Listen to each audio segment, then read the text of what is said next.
What's up, everyone, and welcome into your Celtics source. Thanks for joining me on this Sunday evening close to midnight as the Celtics take down the Orlando Magic 138-129. Mixed feelings on this game for sure. I think that there are definitely some positives you can take away from guys like Anfernee Simons, Jordan Walsh, bench players. But that being said, the Orlando Magic, were missing Paul Benkera. Franz Wagner went out early. They played a bunch of scrubs, and this was a game that was closer than it needed to be. It was a 30-point lead for the Celtics, midway through the third, and then the Orlando Magic just come storming back in the fourth quarter. But you're playing without a center in Neemias Queta, who went down early in this game, and we'll talk about what that could mean for this long-term goals of the Celtics this season. With if Queta misses time, now we don't know the status of his injury. It looked like he rolled an ankle, and if that's so, it could be anywhere from a couple days to a couple weeks with the high ankle sprain. So we'll just have to wait and see when it comes to that. But as for this game, we're going to get into individual players and performances. Once again, Jaylen Brown continues to just carry this team any way he can. And he's just waiting for someone to join him on the offensive end. And, luckily tonight, Anfernee Simons did that. But you need some sort of consistency. Derek White, again, continues to struggle. Peyton Pritchard, this wasn't really his night offensively. But it's not just the offensive end, right? You give up 129 points to this team. Jaylen Brown's looking for someone to do defense for him as well. And I'm not, it's one thing if Jaylen Brown, was being selfish and he didn't want to put in the effort. But Jaylen Brown is all alone out there, and he needs someone, even if it's different guys on the defensive end versus offensive end, someone needs to step up and help him, right? He's been urging Hugo Gonzalez, Jordan Walsh to, be lockdown defenders, and Jordan Walsh has taken it on for the most part. I think he's been great at guarding some of the best players on the opponent's teams. Hugo Gonzalez, when he's been out there, now it's been fewer minutes than Jordan Walsh, and that makes sense, right? Hugo Gonzalez is a rookie, and he's working on other things that Jordan Walsh already has down. But what's happening on the defensive end, this was not a great defensive game by any means, but the same production that you're occasionally getting on defense, because there are some games where they play good defense, the offense has never been good, though. There are no games, where they're getting, solid defense and then good offense. It's usually been games where the defense has carried them through a game. Now, in this game, it was really a track meet because the defense was so bad. I think that just had to do with Queta just not being there from the second quarter on. But I want to start with Jaylen Brown's performance, because I think, if you're going to take anything away from these games, you can't, these are games, right, where you're not playing much on the other side, and so you have to take every win or loss with a grain of salt. Now, if it's a loss, like it was against that Nets team on Friday, you have to look into it. But unfortunately, because of the strength of the opponent you're playing, when it's not a loss and you win, you can't do the opposite of a loss and celebrate it, because the opponents that you're playing are just not worth, getting all hyped up about, because they could play the Pistons on Wednesday and get destroyed, right? The Pistons are on, what are they, a 10-game winning streak, something like that? They're on a roll, and the Pistons are one of the best teams in the league, and we can't say that what they did in this game, at least offensively, is going to carry over to what they're going to do on Wednesday. And we'll get into that game at the end of the show. But let's start with Jaylen Brown. because he scores 35 points in this game, 20 field goal attempts, so a pretty efficient game for him. Good shot profile. He was taking a mix of threes, mid-ranges, layups, right? He was taking open threes, corner threes specifically, and knocking those down at key moments in the game. But I thought he looked great at getting to the basket instead of settling for that turnaround, fadeaway mid-range shot, which, he makes at a good percentage, but they're just tough shots to make for anyone in this league besides Kevin Durant, it seems like. And so it's nice to see him take the easier shot when he's getting the opportunity. And now he's not getting the opportunity a lot because, players are staying in on him and not, opening up to shooters because guys like Derek White, Jordan Walsh haven't been knocking them down. And so there's no need to be out there guarding them. But on a night like this where it wasn't Derek White, but it was Anfernee Simons, it was Josh Minott from the corner, they were knocking down shots, and so Jaylen Brown had space to operate in the paint. He also had 8 assists in this game. Right? We're looking for Jaylen Brown to get his assists up. And I think part of the problem is guys are just not making shots. And so, I don't know his exact numbers, but I bet if you go and look at his potential assists, they'll probably be up more around, 7 maybe, 8. He's only getting, 4.5 assists per game average because guys are just not knocking down shots. But there are some things Jaylen Brown can do to get guys open.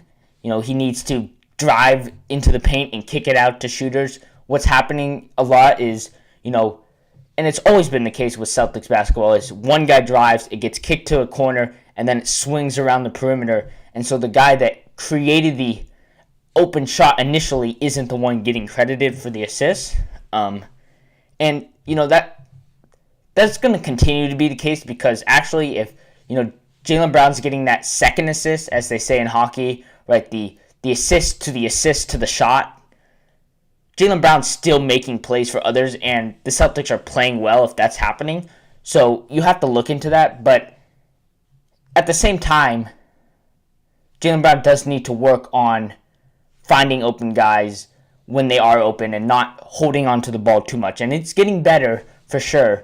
And I know, he struggles with I'm not going to say confidence in other guys, but it seems like in some of these games, Jaylen Brown just says, what, guys don't have it. I'm just going to do it myself.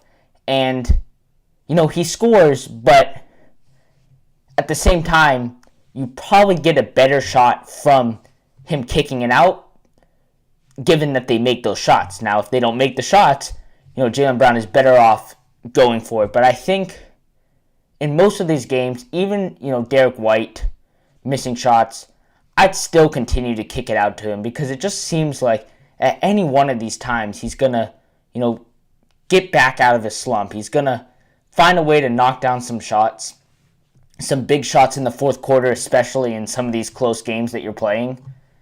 So I would like to see Jaylen Brown continue to kick it out to guys like Derek White, Jordan Walsh, Josh Minott, instead of in these fourth quarters trying to do it all himself. And he's had to because guys haven't made shots, but maybe one of these days guys will make shots. So I would like to see Jaylen Brown continue to have trust in his plays, in his players, in his teammates. But in this game, Jaylen Brown did a great job of getting into the paint, attacking the Magic's second-tier defenders, right? They didn't have Paul Banchero. They didn't have Jalen Suggs for that fourth quarter, especially. Franz Wagner went out with some sort of injury. I think it was his shoulder, maybe, that he had bothered. So overall, a great game for Jaylen Brown. Another good sign is Anfernee Simons in this game, right? What did he finish with? He finished with, coming off the bench, 23 points, 4 of 7 from 3, 8 of 11 overall. And he played, what did he play? He played 15 minutes in the first half. He scores, he gets the Celtics out to a 30-point lead in that second quarter. pretty single-handedly. Jaylen Brown had taken a seat on the bench, and Anfernee Simons sparks the 25-5 run that they go on to close the second quarter. And then he just plays 9 minutes in that second half. And Derek White had been struggling and continues to struggle in that game. And I don't know why Anfernee Simons, we've talked about this before, I don't know why, he'll have such a good half and then he'll just be, left on the bench for the second half. I would have liked in this game for Joe Mazzulla to have stayed with Anfernee Simons instead of Derek White for more time in this game. Because Anfernee Simons was cooking. He could not miss the threes. Now, I know the way he plays is not, I wouldn't say it's not helpful, but, it is pretty solo-based, ISO-based. A lot of, step-back threes, ISO threes.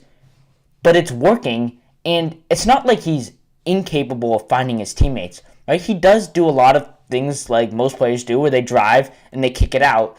And the Celtics were generating probably the best offense that they had, or that they have all season when he was on the court. And then Joe Mazzulla just forgets about him, it seems like, leaves him on the bench. And the Celtics, in that fourth quarter, when Anfernee Simons isn't playing and Derek White is continuing to struggle, they come inching back. Now, Derek White did have 3 blocks late in the game, which were pretty big in terms of the overall outcome of the game. But Derek White right now is pretty one-sided. Now, Anfernee Simons is also one-sided for the opposite end, the offensive end. But at this point, I'd rather take the offense. Right now, the second Derek White starts to make any sort of strides offensively, you go right back to Derek White because you know the defense is going to be a lock each and every night. But at the moment, he's not. So I would like to see Derek White's minutes reduced by 5 and given to Anfernee Simons in exchange. Before we talk about some other players, I do want to talk a little bit more about Queta's injury and what the Celtics did in this game. Right, Queta goes down early in that fourth quarter with what seemed like a rolled ankle. Now, at the moment, as we record this live, there isn't any update on him. I'm sure he'll, be out a couple of days at least, even if it's just a minor rolled ankle, because rolled ankles just take a while. They seem like they take longer than they should for a rolled ankle. Like, you should be fine walking the next day, but it just seems like they take forever, weeks sometimes, to recover, even minor ones. But the Magic weren't playing with a true center, with Franz being out. And they play mostly small guards, forwards. And so Joe Mazzulla went away from centers entirely. He went with Chris Boucher, which we haven't seen for quite some time. He played an extended role in this game. They went away from Luka Garza. He didn't play a minute in this game. A coach's decision just did not play a center in this game. And, he traded those minutes for guys like Ugo Gonzalez, Josh Minott, Chris Boucher, as I just mentioned. Now, a lot of those guys can play that centerish role, but they're more of that forward position. They all can shoot threes, at least well enough to be guarded out there, right? They're not left open. Now, Josh Minott capitalized on that in this game, knocked down some big threes in the corner.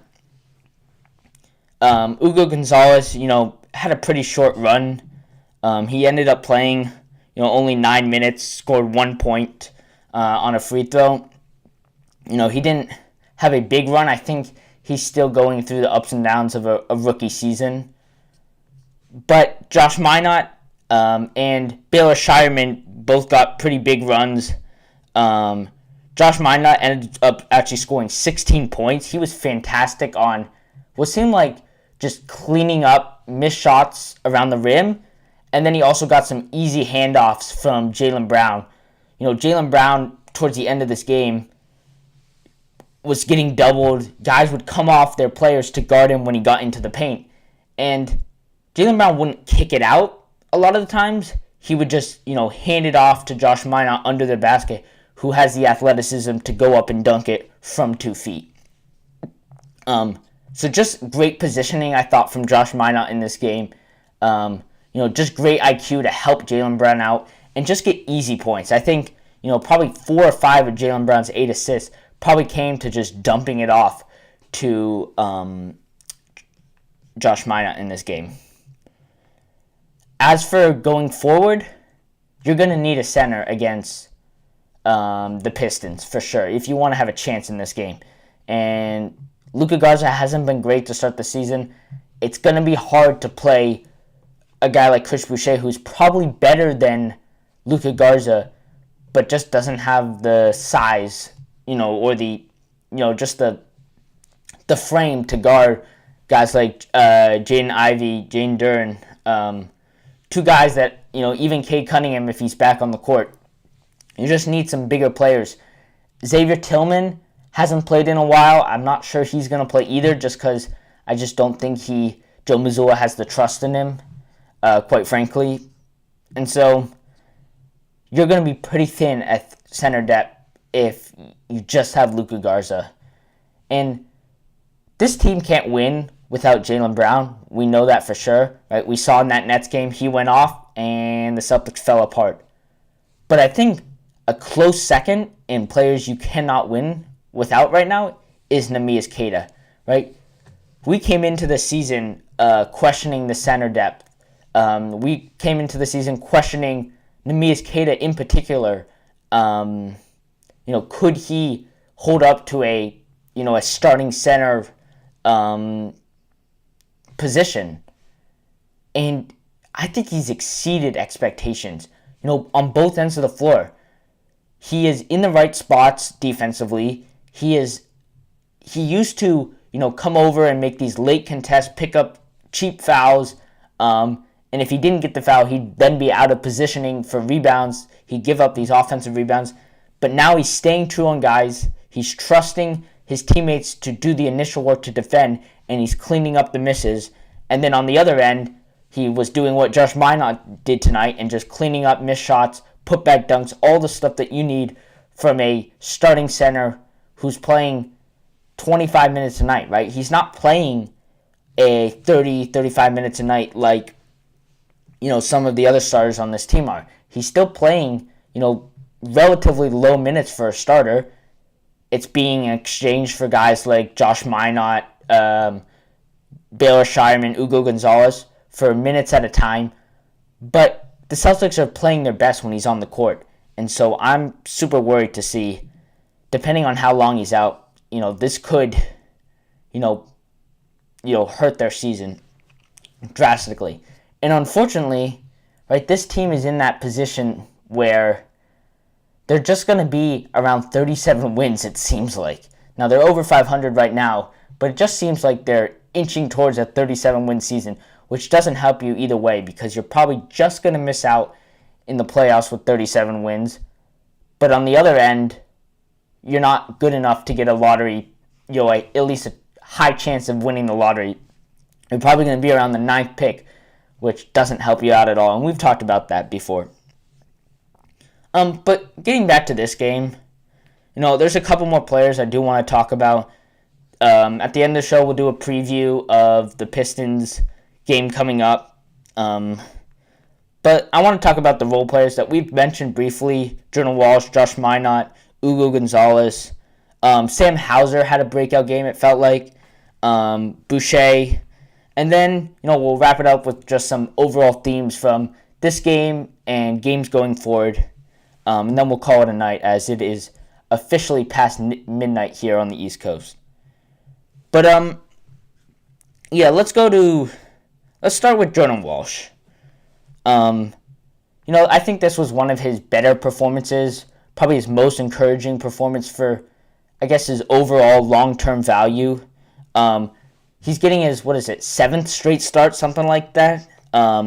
Just 5 points in this game, right? It wasn't a huge scoring game for him. He only takes 3 shots, so it's not like he was missing shots by any means. 0 of 1 from 3, 3 rebounds, 2 assists, right? He wasn't out there cleaning up, the stat sheet, but he was once again, all over the floor defensively, contesting shots, making it harder for Orlando to run any sort of set plays against him.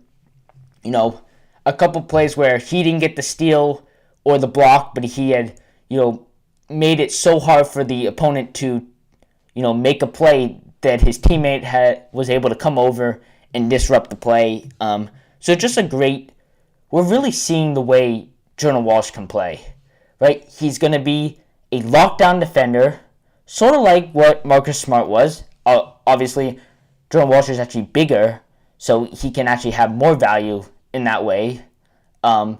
And then he's opportunistic on his offense, right? He's not going to take away from the offense.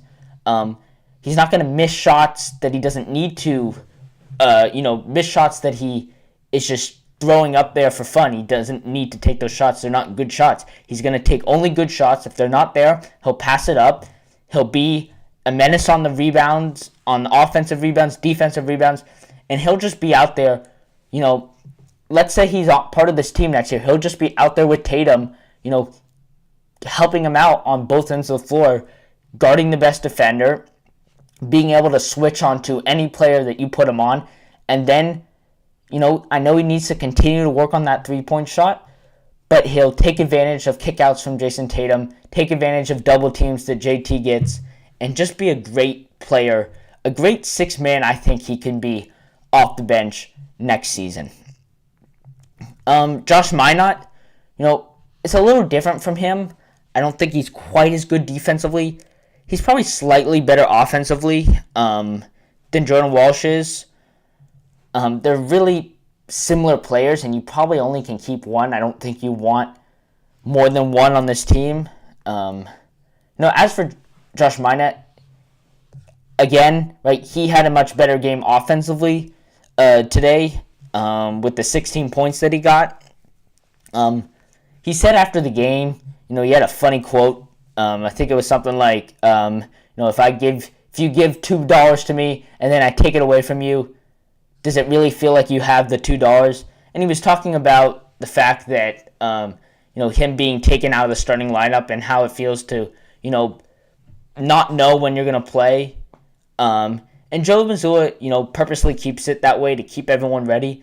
But at the same time, it can be hard for players to lock in and be ready to play when they don't even know if they're playing, right? They lose the energy, the focus when they're sitting on the bench for 40 minutes a game, and then at some random point, they just come in for some 8-minute spurt and are out again.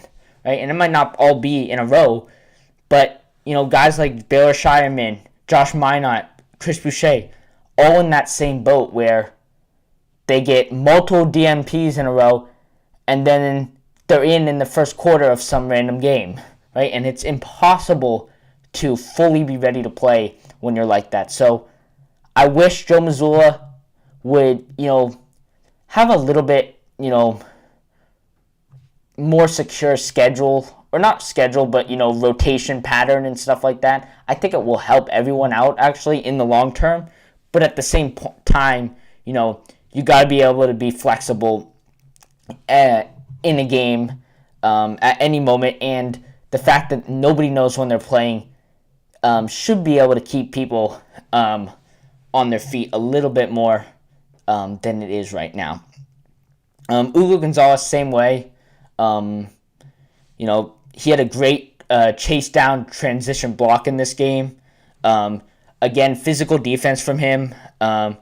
He provided pretty good momentum in this game with his massive second quarter run that he had. Again, right, he just had 1 point, but he was getting deflections. He was getting assists. Just doing stuff that, the gritty stuff that you need players to do that you don't want your stars to be doing each and every night. And, the last person I want to talk about in this game was Sam Hauser, right? 4 of 7 from 3. He's been in a terrible slump over the last couple games, right? right? So many players, it seems like, are just in these, slumps that they just can't get out of. But Sam Hauser got back to the Sam Hauser that we know and love in this game, pulling up from three, around screens, catch and shoots, no dip threes, all the stuff that Sam Hauser is known for. And when he's not doing that, he's pretty useless for this team, unfortunately. The defense hasn't been as good as previous years. I don't think, it's been a major liability by any means, but he's out there to knock down threes, off the catch and shoot, right? He's not there to make plays. He's able to, capitalize on a team's great offensive possession. And when he's not doing that, it's pretty unfortunate and pretty harmful to this team. So it's great to see that he got back to it. And he even had a pretty rare dunk, which is fun to see. Slam Hauser, when Slam Hauser is back, this team is vibing, at least offensively. I'm going to wrap it up here. Let's quickly preview Pistons game Wednesday night before Thanksgiving. I'm not sure if I'm going to have a true live post-game show. I'm going to be in California with my grandparents, and I don't know the timing and how it's going to work out yet. If it works out, I will do a show. Otherwise, I might do another show like this, a late night post-game show. There definitely will be a show at some point during the day or maybe the next day, Thanksgiving Day. I just don't know if it'll be right after the game, but we'll definitely do a show at some point. As for the game, this is going to be a pretty tough game. If you're without Queta, I think it's probably one of the hardest games you play all season for sure. And unfortunately, there are teams better than the Pistons. Not many right now, but I think I'd have Thunder, Rockets, Nuggets right above the Pistons. As for the way you play this game, you have to slow Cade Cunningham down, of course, if he's playing. But more importantly, you have to limit the offensive rebounds. You cannot be giving up putback dunks and easy points to Jaden Ivey, Jane Duren, all those players that hurt you in the first time you played them. And it's an NBA Cup game, so obviously you're out of the NBA Cup, but it'd be nice if you can hurt the Pistons' chances as well and get 2 games above 500, something that the Celtics have not done this season and really desperately need to. But I'm going to wrap it up here. Thank you guys so much for watching. Follow on social media. Once again, the Celtics win 139-128 in pretty much a shootout track meet. Not much defense from both sides. At least the offense got back on track in this game. Questions on injuries with Queta and Derek White continues to be a problem. I don't want to talk about Derek White because it seems like every show now we're talking about him. But make sure to check out our latest podcast episode we talked a lot about the Nets loss, but we also at the end talked about some things that you can be thankful for as it is Thanksgiving time. And there are definitely things with this team that you need to be thankful for. But until next time, go Celtics.